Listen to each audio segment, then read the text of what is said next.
Opacity mask বা gradient mask কিভাবে করতে হয় তা দেখব। এই জন্য প্রথমেই আমরা আমাদের ডকুমেন্টে একটি ইমেজ ইম্পোর্ট করি।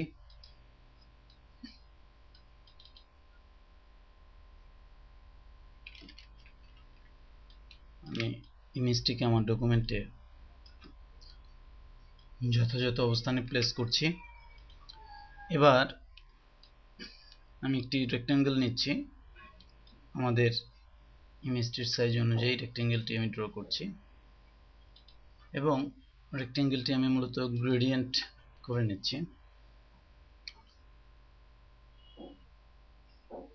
এবার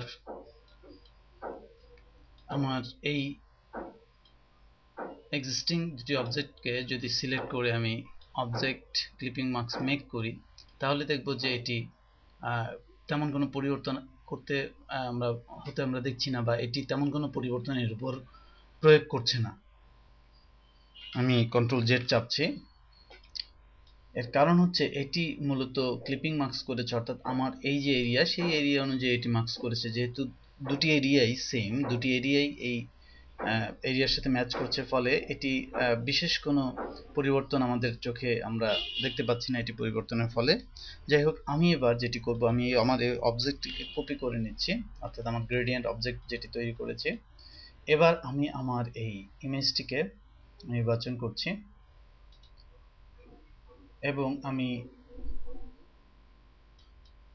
আমার ট্রান্সপারেন্সি যে প্যালেটটি আছে সেটি ওপেন করছি। আমি এখানে আমার ইমেজটি দেখতে পাচ্ছি। এবার আমি এই যে ফাঁকা জায়গাটি আছে, এখানে ডবল ক্লিক করলেই এটি মূলত একটি ক্লিপিং মাস্ক বা ট্রান্সপারেন্সি মাস্ক এখানে তৈরি করবে।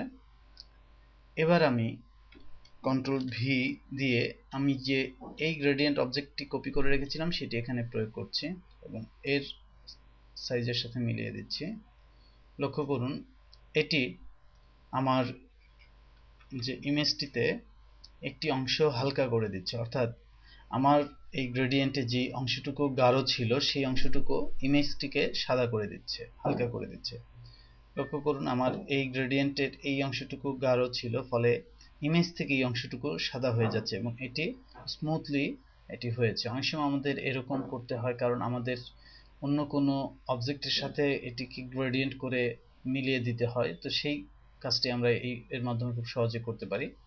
এছাড়া আমার এই যে গ্রেডিয়েন্ট অবজেক্টটি আছে, এই অবজেক্টটির গ্রেডিয়েন্টকে আমি কমিয়ে বাড়িয়ে আমি আমার এই যে মার্কসকে আরো নিয়ন্ত্রণ করতে পারি। আমি কিছুটা এরকম করে দিলাম। এবার আমি আমার অবজেক্টে ফেরত আসলাম, দেখব যে এটি মূলত আমার এই ইমেজকে এদিক থেকে এদিকে ট্রান্সপারেন্সি গ্রেডিয়েন্ট করেছে। ফলে এর নিচে যদি আমরা কোনো অবজেক্ট আঁকি, আমি মার্কস থেকে বের হয়ে নিই। মার্কস থেকে বের হওয়ার জন্য অবশ্যই আমাকে এই ইমেজের উপর ক্লিক করতে হবে এবং আমি আমার গ্রুপ থেকেও বের হয়ে যাচ্ছি। এবার আমি এখানে একটি শেপ তৈরি করে দেখব এটি মূলত কিভাবে মার্কস হলো। আমি শেপটিকে অ্যারেঞ্জ নির্বাচন, সেন্ড টু ব্যাক নির্বাচন করছি। লক্ষ্য করুন, আমার যে শেপটি আমি আঁকছি সেটি এখানে মিন করছে যে এই অংশটুকু মূলত স্মুথ ট্রান্সপারেন্ট হয়ে গেছে, অর্থাৎ যেহেতু এখান থেকে আমি কিন্তু রেডের অংশ দেখতে পাচ্ছি না, কিন্তু যেহেতু এই অংশটুকু ট্রান্সপারেন্ট হয়ে যাচ্ছে, ফলে আমি নিচ থেকে রেডের অংশ দেখতে পাচ্ছি।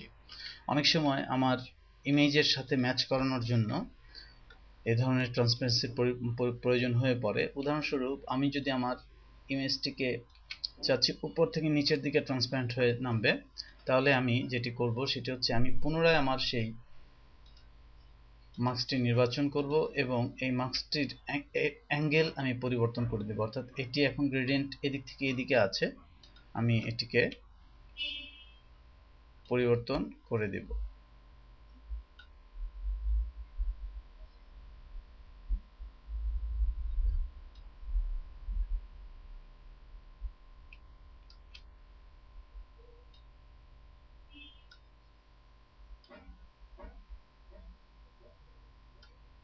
আমি গ্রেডিয়েন্টে রোটেট করে দিলাম, যার ফলে গ্রেডিয়েন্টটি এখন উপর থেকে নিচের দিকে নামছে এবং গাঢ় অংশটুকু নিচের দিকে, ফলে এই অংশটুকু ট্রান্সপারেন্সি এখান থেকে হচ্ছে। এবার আমি আমার অপাসিটি থেকে বের হয়ে এসে বা গ্রুপ থেকে বের হয়ে আসবে এবং আমি যদি দেখি আমার ইমেজটি, হ্যাঁ, এখানে গাঢ় থেকে শুরু হয়ে আস্তে করে এখানে স্মুথ হয়ে মিশে গেছে।